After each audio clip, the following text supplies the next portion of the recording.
Welcome to the Encore Audio Archives YouTube channel. I'm Taper Dave, and this is my channel. I've uploaded hundreds of talks here that I've recorded at meetings in West LA, and I've also recorded conventions starting in 2013. I've got a bunch of those up. And Walt and Mary Murray, the original owners of Encore Audio Archives, started the company in the 80s, and Walt recorded Joe and Charlie's and a bunch of stuff down in Vista, California. My sobriety date is June 20th of 1994. I hope you find something you like, so please like and subscribe to my channel and comment down below. If you want to hear something that I don't have or that you don't see, I'll see that I get it. Anyways, take care and have a great day if you want to. I would like to introduce our guest, Maxine O.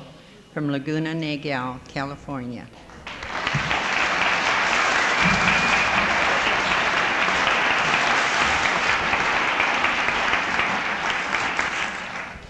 Hi, my name is Max. Hi, Max. And I'm a happy member of Alanon. First of all, I want to thank the committee for asking Paul and I to come up here. It was a beautiful weekend. Also, I like to tell this too, because Paul always says I give the perverted version of his story. And I would just like to tell you that I was the one that was sober.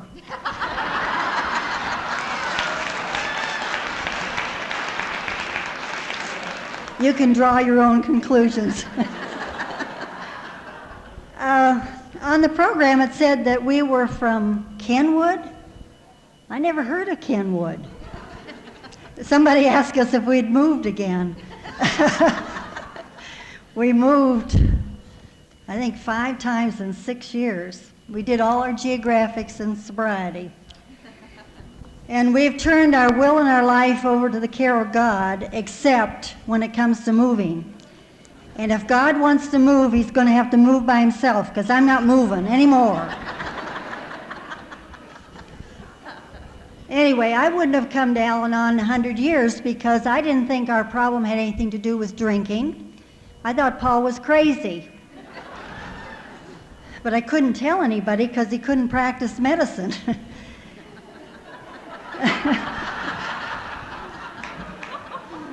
Anyway, so my solution was to try to find him a psychiatrist. And he wouldn't go, so I went.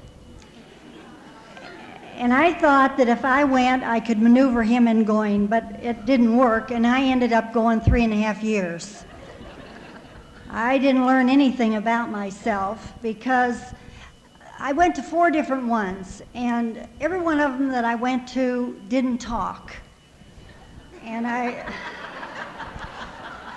would go in and sit, and they weren't saying anything, and I wasn't saying anything, and I would think of all this money it was costing me. And somebody had to talk, so I talked. And I told them what Paul was doing and what my older daughter was doing, and each week I'd go back and give them a new story. And, you know, they didn't say anything, except the first one. Everything I said, he laughed. I really didn't like him because I didn't think the things I was telling him were funny. Anyway, he had me tested when I went to him, and I took the Minnesota multiphasic test, which is about 600 questions, and I had the feeling I was being tricked. So I was very careful when I took that. And I also took the Rorschach test, but I had heard that that had something to do with sex. So I was particularly careful with that one. And I only saw animals.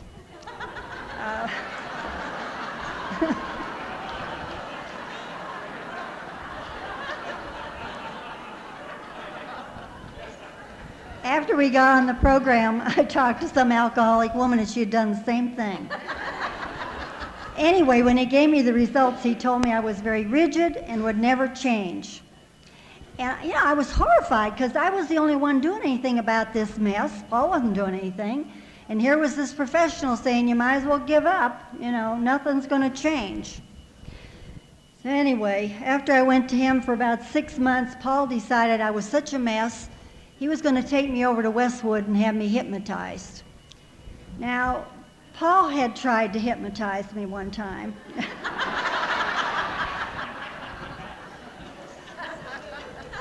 had taken, about 6 courses in hypnosis in Las Vegas, and I used to go with him and sit in on the sessions, and they were kind of interesting, so I agreed, and he told me that I'd have to relax, so I laid down on the couch, and he gave me a Milltown,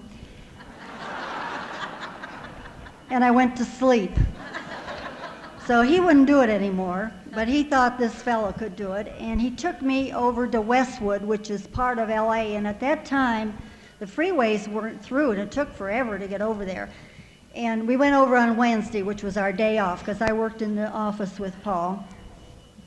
And after 6 sessions, this fellow decided that maybe I should see somebody in Anaheim, because that's where we lived at the time. Another thing, he made a suggestion to me. He decided that maybe I should take a little Librium. And so I sent away, we used to get catalogs to get medicine, and I sent away and I got 1,000. The alcoholic talks about this feeling of impending doom. Well, I had that too. I knew something horrible was going to happen. I didn't know what or when, but I was going to be prepared. And I had those tranquilizers everywhere. I'll tell you, I had them in my purse, in the bedroom, in the bathroom, in the kitchen, every place in case I needed one in an emergency, I guess. Anyway, I didn't take all of those, though. I took them for a couple years, but they disappeared. I guess Paul took them. He'd take anything. Anyway, like I say, I went to 4 different ones, and I usually would go into Long Beach because it seemed to me that every time I started going to somebody, Paul would start sending his patients there. And I felt a little silly sitting in the psychiatrist's waiting room with Paul's patients coming in, and they knew who I was. So I would make my appointment very early in the morning and leave by a back door. The last one I went to, after I'd gone to him a while, decided that he wanted to see Paul. So I talked Paul into going, and he went in with me and stayed about 5 minutes and said, "I have nothing to say," and that was the end of that. A funny thing happened to us after we were on the program about 5, 6 years. Dr. Persh, who was in charge of the Navy program, asked Paul to be on a panel. And it was a dinner meeting, and we just assumed it was something for the Navy, so I didn't go. And when Paul came home, he was all excited. They had talked to the Long Beach Medical Association, and he said that he noticed when he was talking that this one doctor was sitting on the edge of his seat, nodding and smiling, and he thought, gee, this guy must really be interested in alcoholism. And afterwards, this fellow came running up to Paul and said, "Do you remember me?" And Paul looked at his badge and said, "Were you at the VA hospital?" And he said, "No, I was one of your wife's psychiatrists." And that was the fellow that I had gotten Paul to go see. He was delighted to see him and acted like he knew all along what the problem was. But I don't think so, because after we got on the program, Paul sent letters and literature to all of my psychiatrists and told them that I was on Alanon and he was on AA, and if they'd like to talk to us, we'd be glad to talk to them. We never heard from any of them. I also went to priests, and I didn't go to the parish priest. I would go to somebody I didn't know. And I heard about this chaplain over St. Joseph's Hospital in Orange, so I called and made an appointment with him. And I didn't bother to tell Paul I was going, and when I went over, I was there for hours. And this priest said that in marriage counseling, usually he talked to the wife alone, and then he would talk to the husband alone, and then he would talk to the 2 of us together. So when I came home, Paul wanted to know where I'd been, and I told him, and I said, "He wants to see you." And so he very reluctantly agreed that he would go, and I immediately got on the phone and made the appointment for the next day. And he went over, and he was gone for a long time too, and when he came home, he was furious. And I asked him if we were going to go see the priest together, and he said, "No, I'm not going back." And that was all he would tell me. Well, so I waited till the next day, and I called the priest, and I asked him what happened, and he said, "Your husband is the most stubborn man I've ever seen." And that was the whole explanation. After we got on the program, we found out that this priest was also an alcoholic, drinking at the time, so no wonder they didn't get along. I made a married couples retreat, and I went alone. Nobody thought this was strange, you know. My husband was a doctor, and he couldn't get away, but really, I went to talk to the priest. And I talked to him for several hours, too, and he came to the same conclusion that I did, that Paul needed psychiatric care. But I don't know how to get him there. So, you know, that's the way we were living. We had absolutely no communication. Sometimes I would get the idea that we were never going to get anything settled unless we talked. So I would wait till about 11 o'clock at night. And by that time, Paul had a few pills and a few drinks, and that was my time to have this serious conversation. And it was always end up the same way. He'd be mad and I'd cry. And then I'd wait a few days and think, well, I didn't word that right. And I'd do it again and again and again. But by the time we got to the program, I really had given up trying to talk. Anyway, you know, it seemed like if I were in the bedroom, Paul would be in the living room or vice versa. We spent very little time together. And even though I worked in the office, I worked out at the front desk, and so I really didn't see Paul that much. If I had anything to say to him, I would write a note and put it in the work area, and he'd answer me, and that's the way we communicated. But one Sunday morning, I was showing Paul some rust spots on the floor in our family room, and all of a sudden he was on the floor having a convulsion. And I'd never seen anybody have a convulsion, so I was terrified. And I called the doctor on the next block, and finally he got there, and by that time Paul had awakened, or whatever you do when you come out of a convulsion. And so Art decided that he should go in the hospital. So he called an ambulance, and I rode in the ambulance with Paul, and when we got there, he refused to stay overnight unless I stayed too. So I slept in the next bed, and in the morning he felt fine and came home. While we were there, a neurologist saw him, and he wanted Paul to come in the office the following Wednesday and have some lab tests.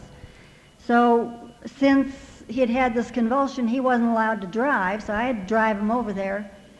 And we went into this doctor's office, and Paul proceeded to tell him that the only problem was it was a marital problem. Now, I couldn't understand how I could cause him to have a convulsion. But if he said so, it had to be true. I believed everything he said. You know, I thought he was crazy, but if he said something, it was gospel truth. I've learned on Alanon that ain't necessarily so. Anyway, he refused to have any of the tests, and we went back to living the way we had been. Several of the doctors in our building approached me about Paul's change of personality, and I agreed, but that's all I would say, because I thought if I told them how we were living, Paul would kill me. So what I would do, anytime anything happened, I'd call this neurologist. But, you know, he kind of threw me off because he told me that Paul had a brain tumor or early senility or something else. And Paul told me he had a brain tumor. So I was focused in on that. And I knew he drank, but I drank too. I mean, Paul and I drank drink for years. In fact, he often says that we tried to outdrink one another, and he won by an allergy.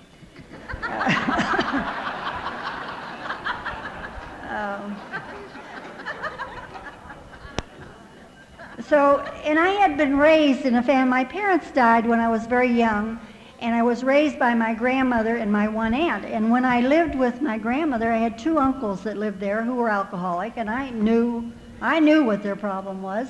And when I lived with my aunt, my uncle had problems. But Paul did not fit the picture of what I thought an alcoholic was. I mean, you know, he didn't drink during the day, he drank at night, and after we got on the program, I found out he drank a lot after I went to bed, which Paul always told me I was lazy, so I would stay up till 11 o'clock at night, and then I could go to bed. I just waited all day for 11. I used to feel, you know, we should spend time together, and spending time with Paul, oh, it was terrible. You know, we would watch television, and I never really have cared that much about television, but I would just get interested in something, and he would flip the channel. And, this would drive me crazy, you know, just watch. He still does that.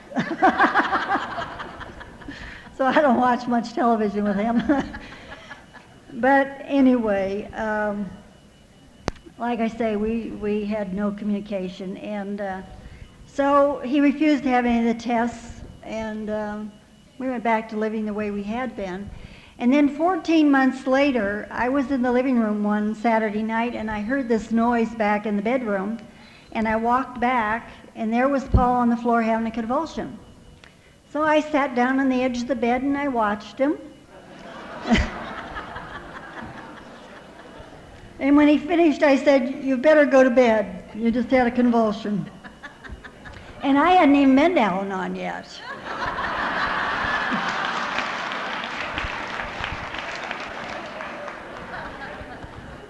I was an old hand at it by that time. Anyway, after he had this convulsion, I called the neurologist the next morning and told him what happened, and I guess maybe he was kind of sick of hearing from me.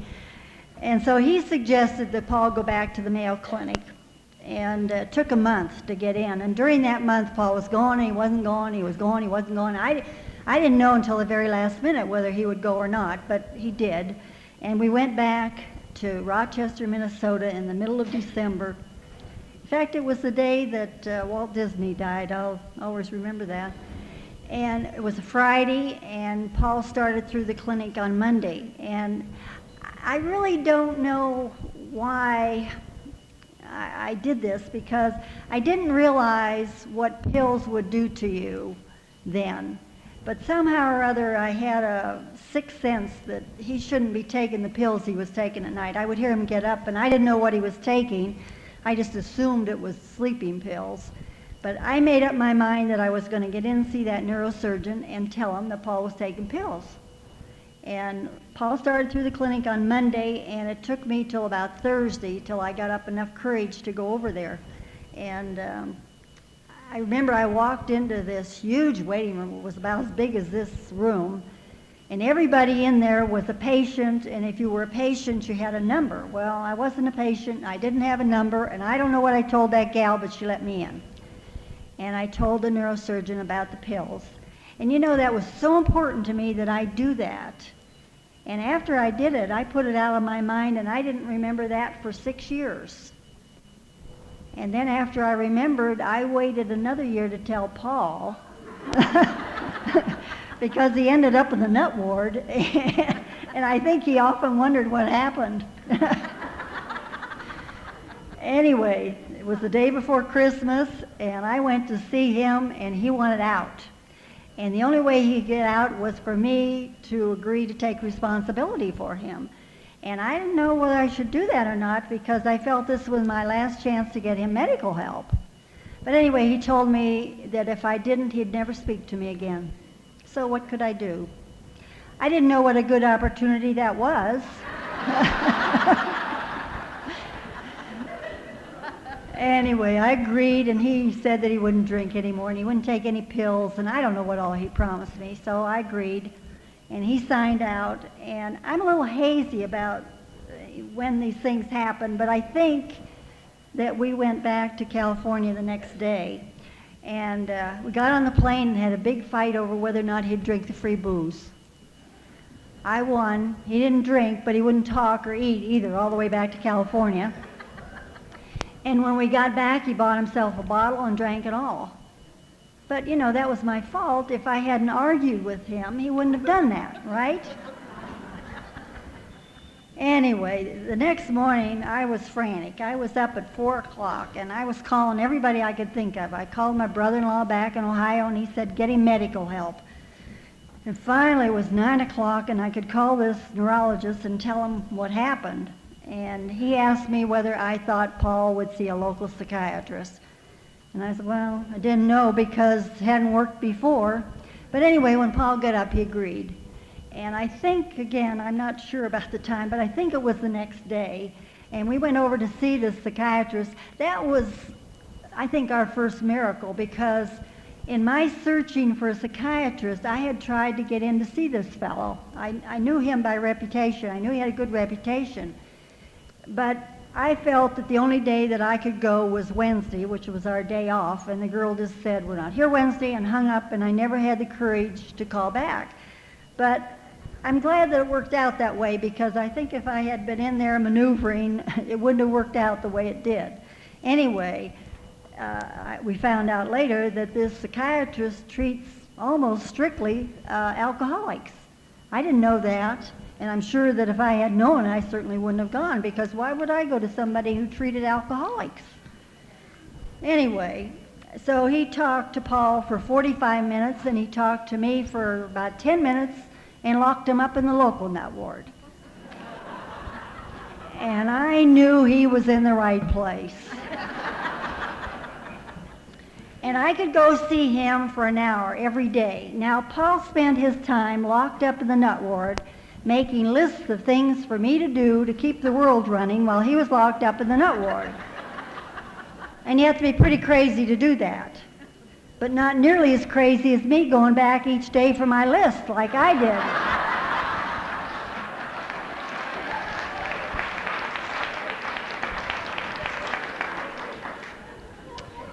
And on the list one day was to go over to the central office and pick up the big book. And I didn't know why you wanted the big book of Alcoholics Anonymous, but it was on the list, so I went.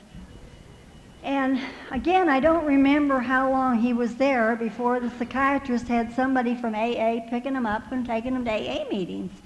And I didn't know why he was sending them to AA. And then one Saturday night, I went over to see Paul, and this fellow came in. And Paul introduced us, and Frank said, "We're going to an AA meeting. Would you like to go along?" Well, didn't have anything else to do, so I said, okay. And we got in the car with this guy, and I thought he was a real kook. He was telling us all kinds of personal things.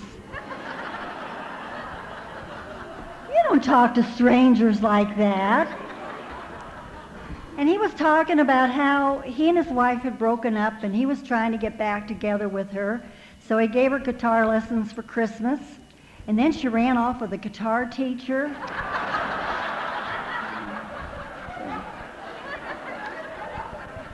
I thought, my God, what have we gotten into?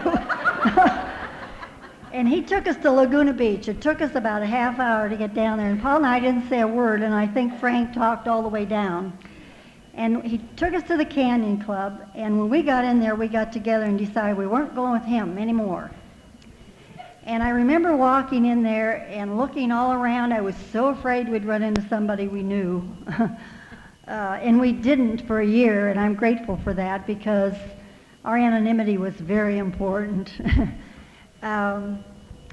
Anyway, when the meeting started, they turned out all the lights and they just had candles. And a visiting group came in each Saturday, and I don't remember anything that was said, but there was a feeling in the room.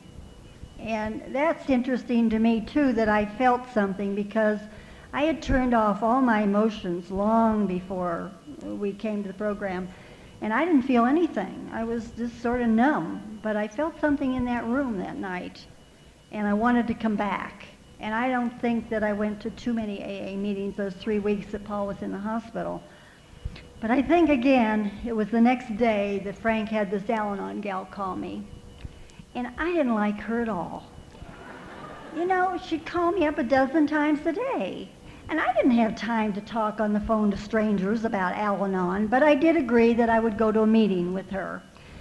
And she also took me to Laguna Beach. The meeting started at 12. I had to be at her house at 10 o'clock. I didn't get home till 4 o'clock in the afternoon. I couldn't take all that time. You know, I worked, and Monday was a busy day at the office, and, you know, the office would just fall apart if I weren't there. And I didn't like women's clubs, and things were better. Paul was safe. He was in the hospital. But anyway, and she kept calling me and telling me I shouldn't work for Paul. And, you know, I didn't realize that, but that was my security. I didn't get paid, but it was a job. And So after 3 meetings, I told her what she could do with her Alanon meetings, and I quit. But I continued to go to AA meetings because I identified with the alcoholic. I'd never heard people express themselves the way they did there. And, you know, they talked about things, like I said, I denied all my emotions. In fact, I could sum my story up in denial and stupidity and get down. Anyway, I continued to go to AA. In fact, Paul would decide every once in a while, he'd pick an argument with me if I didn't act right, and he'd say, I'm not going to the meeting. And I would get dressed and go to Laguna by myself.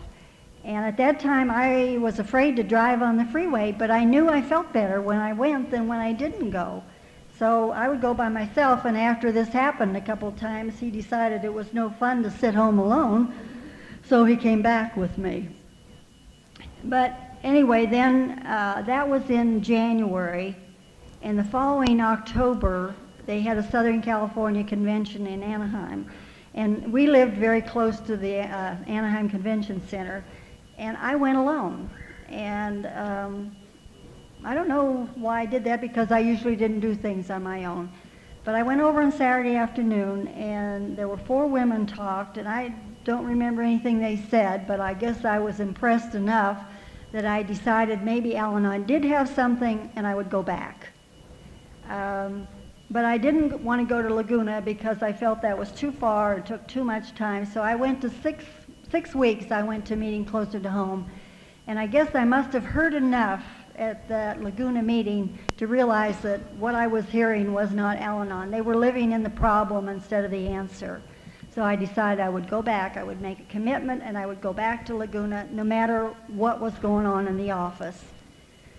And I remember going, it was a large meeting, about 60, 70 people, and they had tables set up, and I would go in and try to find a table where they wouldn't notice me. And it seemed no matter where I sat, that was where they started. And, you know, it was like they were speaking a foreign language. I didn't know what they were talking about. Even in AA, they would talk about 502s. Well, we didn't know what a 502 was. Paul never had a 502. And then they talked about being 86th, and we didn't know what that meant either. We found out a few years ago. We went down to the San Diego Roundup, and they kicked us out just because we had 2 dogs and a cat. And then one alcoholic woman stood up there one time, and she said she always wanted to be a hooker. And I turned to Paul and said, "What's a hooker?" I was very sheltered. I've learned a whole new language here. Anyway, after I listened to those women talk at the convention, like I say, I decided I would go back. And then the 3 obstacles that you read today, I think was maybe one of the first things I heard. It said you did it in your own way, in your own time. And that gave me permission to not talk, because I thought, I don't know what these people are talking about, and I'm not going to open my mouth and show them how stupid I am. Anyway, so I would just say, my name is Maxine and I pass. And I did that for a year. And I'm glad I did that. I'm also grateful that the meeting I went to, there were at least a dozen women who had been on Alanon a long time. And I learned a lot from them. And I'm very grateful for that. I wrote a little letter of amends to this gal who took me to the meeting and thanked her for bringing me to Alanon. Short time after I went, she stopped going, and she hasn't been there since. Anyway, and I continued to go. The first things I heard was that I wasn't responsible, and that was a big relief, because I felt responsible for everything, and I certainly felt responsible for my older daughter, who did a lot of crazy things, and I felt that if I were a good mother, she wouldn't act that way. And I remember talking to Elsa. Every time I saw Elsa, I would pin her down and talk, and she convinced me finally that she felt that every child was born with a certain set of characteristics, and it didn't matter what you did, they were going to do whatever it is they had to do. And finally I heard that. I am very grateful for Alanon. And when I first came and I heard people talk about being grateful and happy and comfortable, I wanted to vomit. I couldn't imagine why anybody would be grateful that their husband was an alcoholic. But, you know, it takes time. Anyway, I've learned a lot of things. In fact, Alanon has helped me in areas that have nothing to do with alcoholism. It's helped me with my kids. And they've done things that I couldn't have handled if I hadn't had Alanon. As I said, the older daughter, she drove me crazy, you know. And Paul and I never agreed on how she should be handled. When she was 18, she left home. She was going to junior college. She had a little money and a part-time job. In 3 months, that was all gone. And by that time, we had a little peace and serenity in the home. And the gal she was living with wanted her to move out. I guess she couldn't stand her either. And Paul and I and our other daughter had a little conference, and we decided we didn't want Ann home either, because it had been like she had been hitting me on the head with a hammer, and she suddenly stopped, and it felt good. And so I found her a place to live down in LA, and we paid her room and board.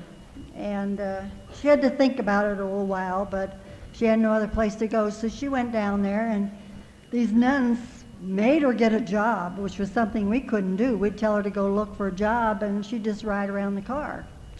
Anyway, we went on vacation, and when we came back, we called down there, and the nun said, well, Ann moved out yesterday. And I think it was about 3 months that she was down there, and we wouldn't hear from her at all. I guess she was mad at us. She wrote us a letter and said something about she was going to do all these great things, and that she wasn't going to be money grubbing like some people she knew. Anyway, Paul said, when the nun said she had moved out, he said, shall we try to find her? And I said, no, she'll probably contact us, which she did. And she and her boyfriend came, and they were driving a rented car, and she had run up a $140 motel bill, and she wanted us to give her the money. Now, before this, when I first started to Alanon, everything I did, Paul would say, don't give me that Alanon crap. And so he decided to come and see what was really going on there, and fell in love with Alanon. And he went 1.5 years, and anyway, he had gone in this length of time, so when she wanted this money, he told her that he could only share his experience, strength, and hope with her.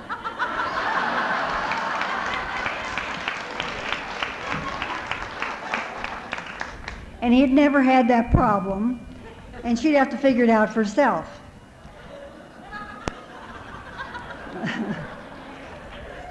So this was Saturday, and Sunday we didn't hear from her, and Monday she called me at the office and she said, Daddy doesn't understand. They're going to put me in jail. And I said, oh, well, okay, well, we'll see you around. And she said, what in the hell's going on here? Because always before, you know, I'd be on the ceiling. And that was the reaction she was used to. She wasn't used to this release with love. Anyway, she had to sign a note, and they kept her books and some of her clothes. And I really don't think we would have done Ann any favor at all if we had picked up that bill. Because she's done a lot of other crazy things, because when she first left home, we gave her a little SONY TV that she hawked for $10. And then we gave her another one, and that disappeared. And then we got a new colored console, so we had the old colored console fixed up, and we gave it to them. It was a $500 TV set. And in a short time, that disappeared. Now, she didn't explain any of those, what happened to them, but we found out later that the colored one, that they needed a battery for their car, so they gave it to somebody for a battery. And then we went to see them another time, and there was the TV there, and she went into long detail about how that was a stolen TV, that had been stolen from a motel down in San Diego, but they didn't steal it. And, you know, I sat there and she could have been the kid up the block. It wasn't necessary for me to straighten her out. And that's a big freedom, I'll tell you. Anyway, she married this fellow and was about 5 months pregnant, I think. And she kept telling me, we're not going to keep the baby. And I'd had enough Alanon, I didn't get into that one either. And so when she had the baby, they didn't let us know. And on a busy afternoon, they walked into the office with the baby, and I was a little surprised. And when I asked her about it, she said, well, we changed her mind. And that's the way Ann operated with me all the time. She loved to throw me off guard. Anyway, and then I've never heard anybody talk about this. A short time after they were married, they decided that they did not like organized religion. And so they and some of their friends were going to start their own church. And she called one day and wanted to know, she believed in baptism by immersion, and wanted to know if they could use our pool for the baptism.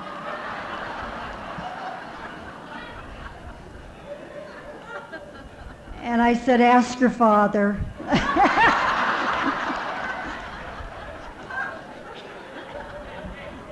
And he let them come. I don't know who got dunked. I couldn't watch.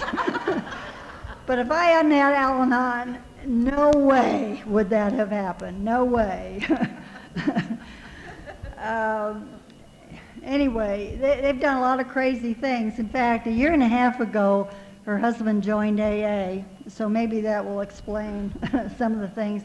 But Ann doesn't need Alanon, so she doesn't go. She knows the answers for everyone. But maybe someday she'll hurt bad enough that she'll do something about it. I don't know.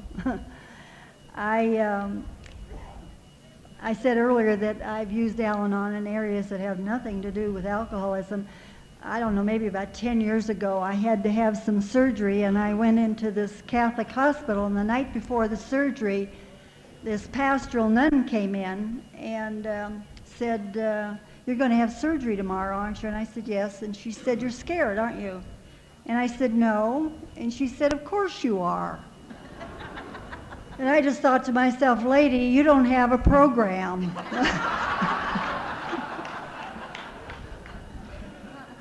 And I talked earlier about us moving a lot. We had lived in this one house in Anaheim for 21 years. And in 1979, we started to move. And we moved 5 times in 6 years.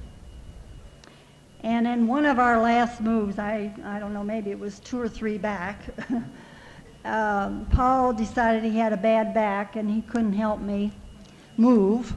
So I was pushing all these big boxes around, and I noticed a film in front of my eye, but I thought, oh, well, go away, you know. Well, 6 weeks later, it was still there, and so I thought maybe I better have it checked. So I called this doctor's office, and the girl asked me how long I'd had it, and I said a month. So she set the appointment up for another month. I know what she was thinking, that it couldn't be that important if I'd let it go that long. Anyway, that night when Paul came home from the hospital, I asked him to check my eye with his ophthalmoscope, and he couldn't see anything. And I don't know why I did this, but I put my hand over my good eye, and I could only see him from the eyebrows up. So he immediately got on the phone and set the appointment up till the next day. And I saw the doctor about 5:30 at night, and he told me I had a detached retina. And since they didn't know when it had happened, he told me that I would either lose the sight in that eye, or at least I would have double vision. And so by 9 o'clock that night, I was in the hospital with my eyes bandaged, and I laid there that night thinking, you know, I could be mad at Paul because he hadn't picked this up, because I had mentioned it to him several times, and he didn't seem to think it was too important. But then doctors' families don't get very good medical care. And, or I could be mad at myself because I'd had problems with that eye before. And then I thought, you know, what good would that do? It's not going to change anything.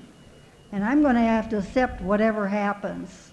So I went down to surgery the next day, and the assistant surgeon was a fellow on AA that I knew.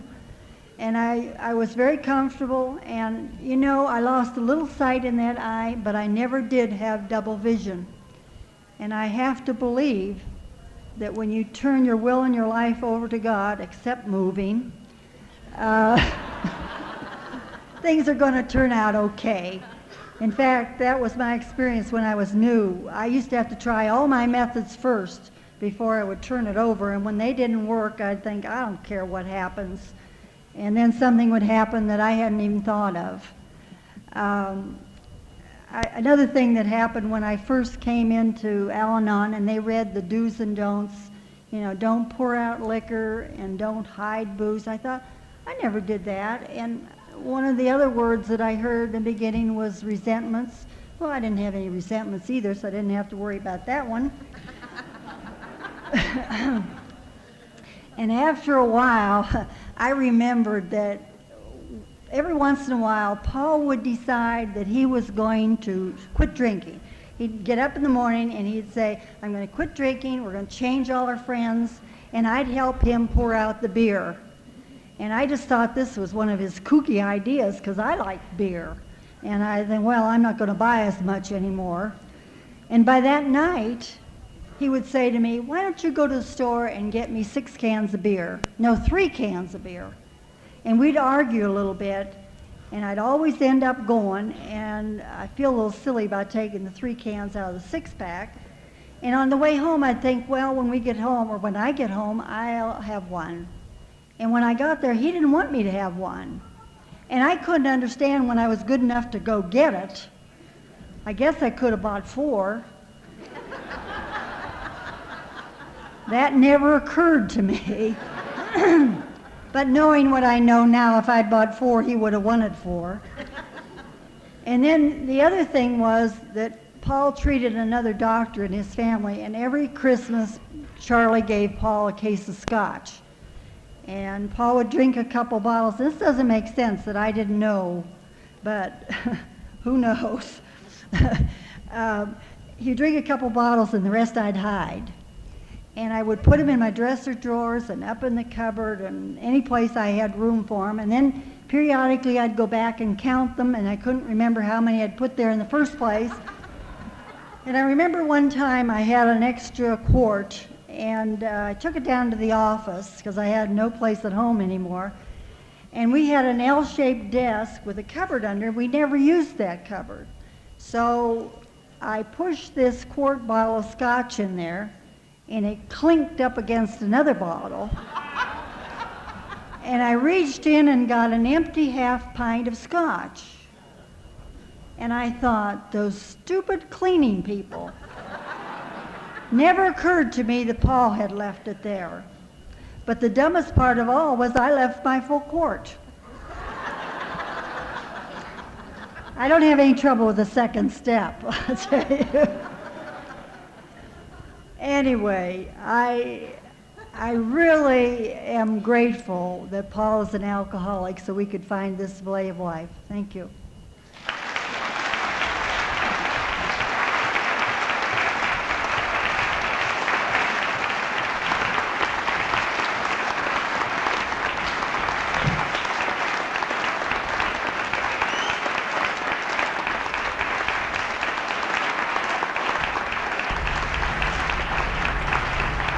Okay, this is how I prepare my drone for launching. I like to do it inside the cab of my truck so I'm not standing outside in the weather. To install the joysticks for control, up and down, right and left, powered on. I have an Android phone that I use to connect it to the drone with. And it's actually controlled through the iPhone, through an app. Oops, wrong way. It's actually controlled through the iPhone or through this Android phone through the app. It's actually controlled through the Android phone through an app, and you connect it through this short connection right here.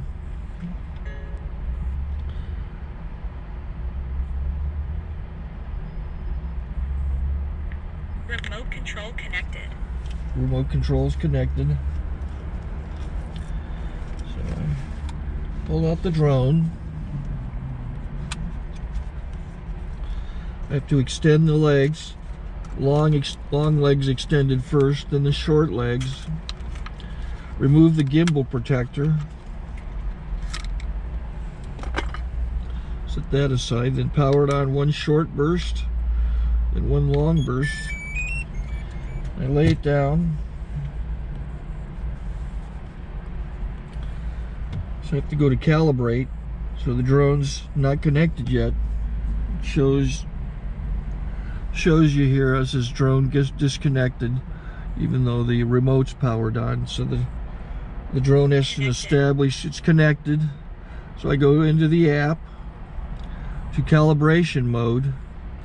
First I'll calibrate the remote controller. Start calibration. Out, in, out, in, up, down, and then this little wheel is to control the gimbal. So it's calibrated. Go to gimbal calibration, start calibration, and then it calibrates the gimbal. I don't know if that shows up. The gimbal's moving all over the place. Changes, you can see it on the video. And I'm calibrated to take off. It's acquired 7 satellites at the moment. There are 26 satellites up in the sky, which it has to acquire before you can take off. So it's connected. It's got enough satellites. This is white. I can go to press this little arrow button, swipe right to take off, and it would start the motors if I slid this to the right, but I'll wait till I get outside. Don't want to do it inside.